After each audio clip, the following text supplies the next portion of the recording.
সিদ্ধান্ত নিয়ে যেটা পাবেন সিরাত ইবনে হিশামের 54 নম্বর পৃষ্ঠায়। না আরো দলিল দেওয়া লাগবে? আমি তো বানানো কথা বলছি না, আপনার রাগ হলে আপনার খবর আছে। আজকে 5জন মন্ত্রী, উপদেষ্টা আর বুদ্ধিজীবী, এই 5 জনকে রাতের বেলা বৈঠক করছে আবু জেহেল। এই কারোর সাথে মিলে গেলে আমার কিন্তু কিছু করার নেই। ডাক দিয়ে বলে, দেখো আজকে রাত 3 বছর পার হয়ে গেছে, আজকে জেলখানায় মোহাম্মদকে মেরে ফেলা হবে। সিদ্ধান্ত নিয়েছে রাতের বেলা, আজকে শেষ, কালকে ফাঁসির রায় দিয়ে যা আছে, এতদিন তো বাঁচিয়ে রেখেছিলাম, আর না আজকে শেষ করে দেব, ফাইনাল সিদ্ধান্ত।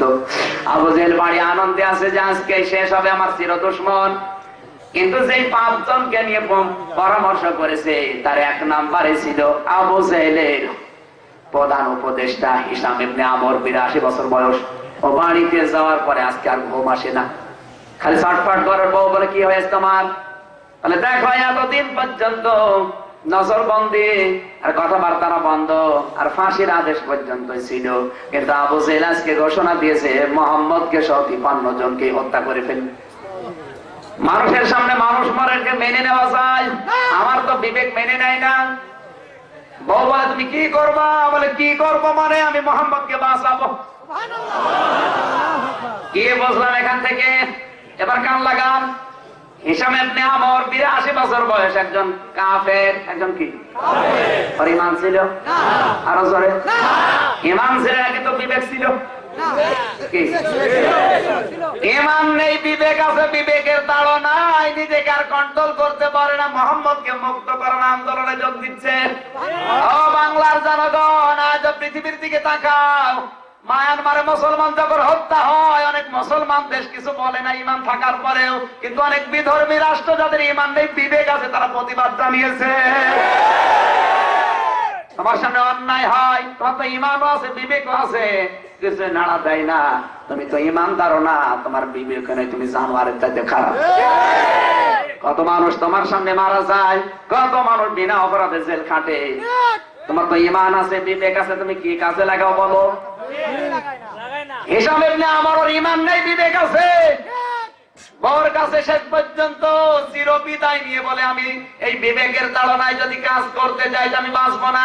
আবু জেহেল আমাকেও মেরবে, মানে মেরে ফেলবে, কিন্তু আমার বিবেক আমাকে রায় দেয় না। আমি যাব। চলে যাচ্ছে রাত 2টার দিকে, মুরব্বী মানুষ লাঠি ভর দিয়ে ঠক করতে করতে যার কাছে যাচ্ছে তার নাম হচ্ছে সুহাইল ইবনে আবু উমাইয়া। এই লোকটা ছিল আবু জেহেলের টাকা কামাই করা মেশিন।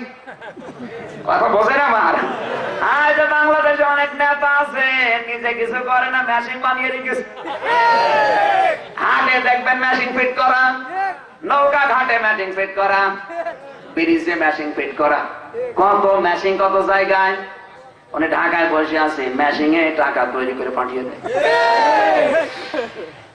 জয়ের ছিল এরকম একজন মেশিন। না আপনাদের শুনবে, রাগ হচ্ছে আপনাদের না? বানিয়ে বলছে, দেখেন সব নোট করা, আপনি একটা কথা ভুল প্রমাণ করেন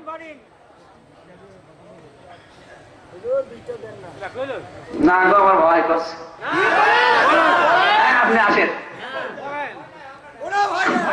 সুবহানাল্লাহ, আলহামদুলিল্লাহ, লা ইলাহা ইল্লাল্লাহ, সুবহানাল্লাহ, আলহামদুলিল্লাহ, লা ইলাহা ইল্লাল্লাহ, লা ইলাহা ইল্লাল্লাহ, মুহাম্মদ। আল্লাহ, 12টা পার হয়ে গেছে, মোনাজাত করে দিলাম।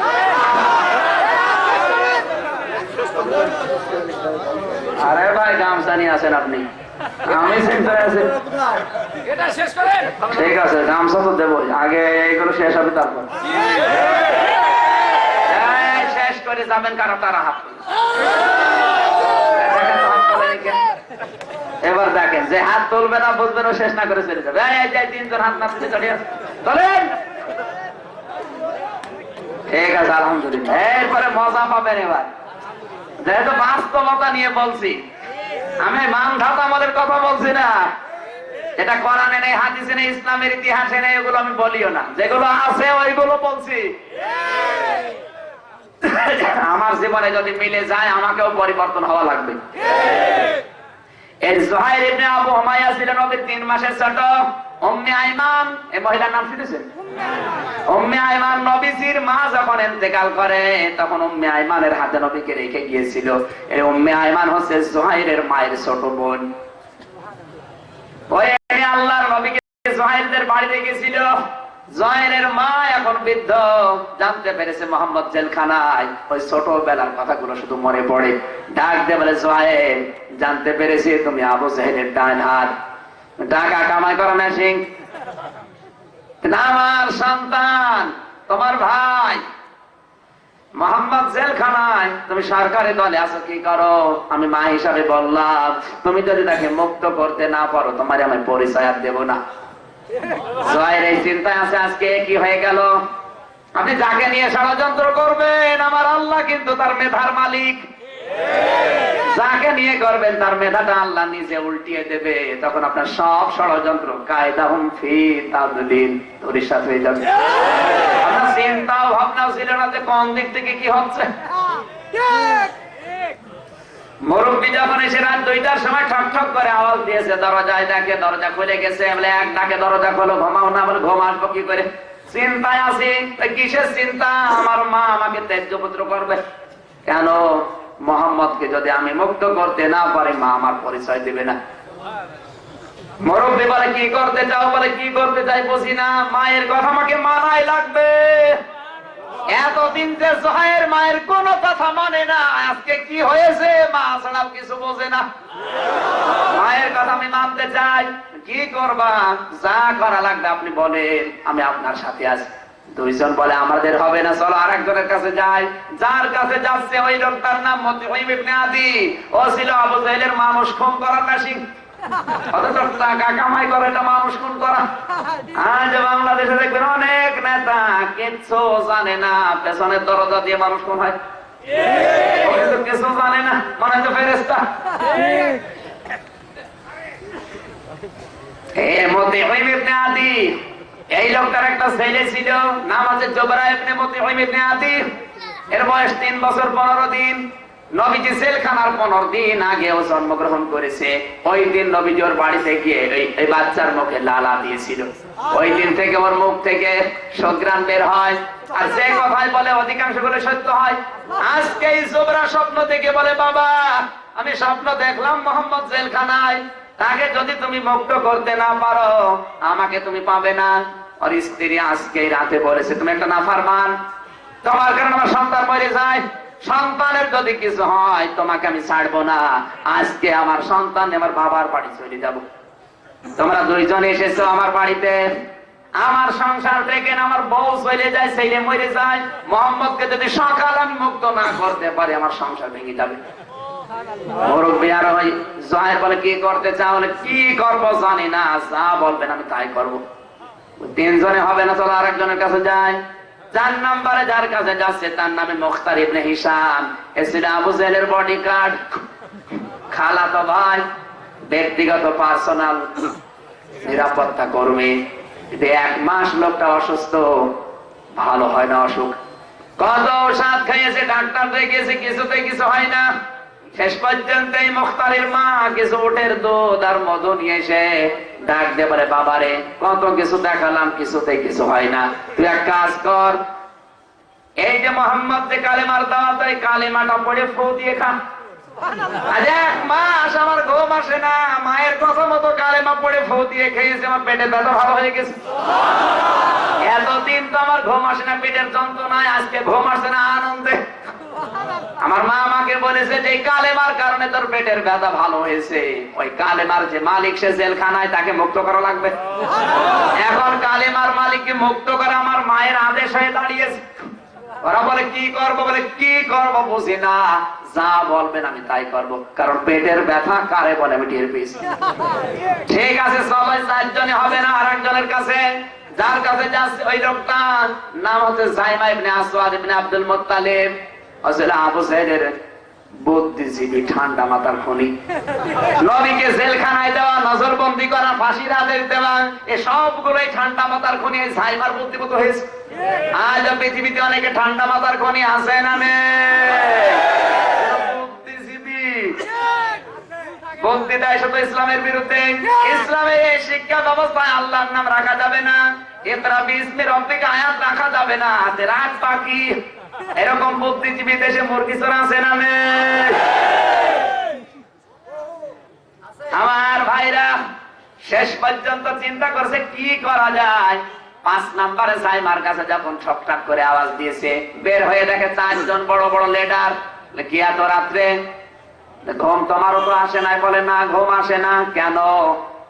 বলে মোহাম্মদকে মুক্ত করার জন্য আমার মা আজকে আদেশ দিয়েছে। এই সাইমা হচ্ছে এর যে পরিচয়, হালিমাতু সাদিয়া রাদিয়াল্লাহু তাআলা আনহার ছোট বোন হচ্ছে এই সাইমার মা। ছোটবেলায় যখন হালিমার বাড়িতে নবীজি থাকতো, এই সাইমার মা তখন যুবতী। হালিমার বাড়িতে মাঝে মাঝে বেড়াতে গিয়ে নবীকে কোলে নিয়ে নাচাতো।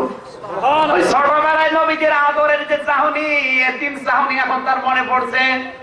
এতদিন অন্ধ ছিল, চোখে দেখে না, হঠাৎ জানতে পেরেছে মোহাম্মদ জেলখানায়।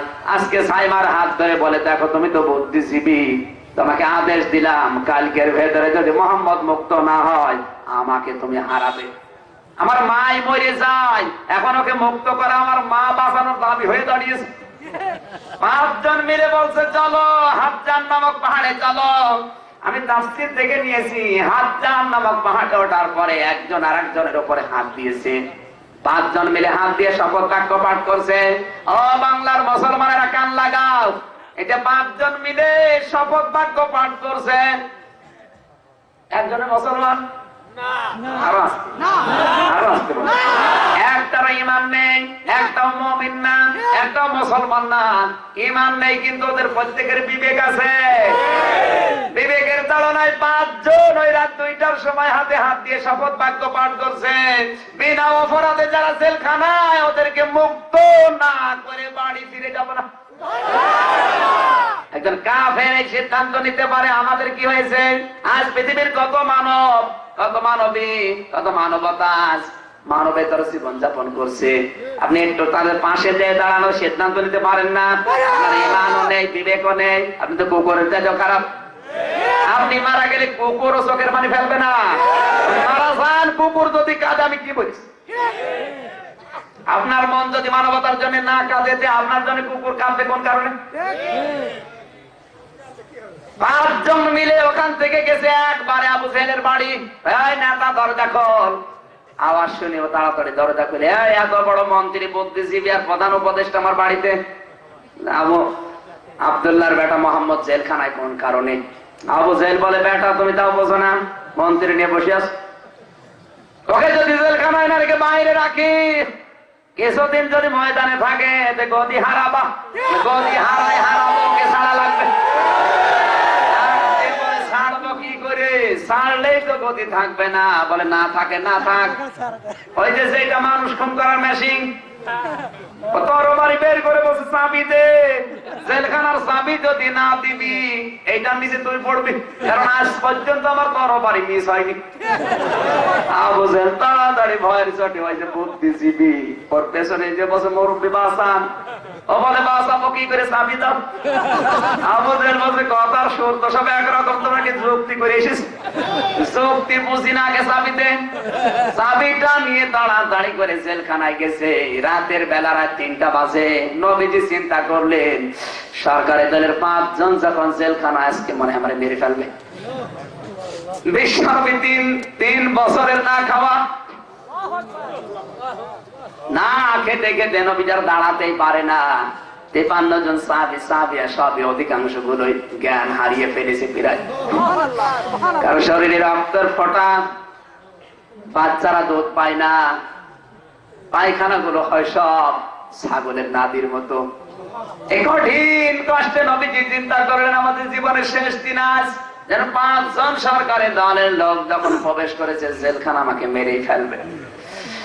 নবীজি কঠিন চিন্তায় আছেন, কি করি এখন? ডাক দিলেন, হাসবুনাল্লাহু নি'মাল মাওলা নি'মাল ওয়াকিল নি'মাল মাওলা ওয়া নি'মান নাসির। নবীজি চিন্তা করলেন আমার জীবনের শেষ দিন এখন, আমি মনে হয় আর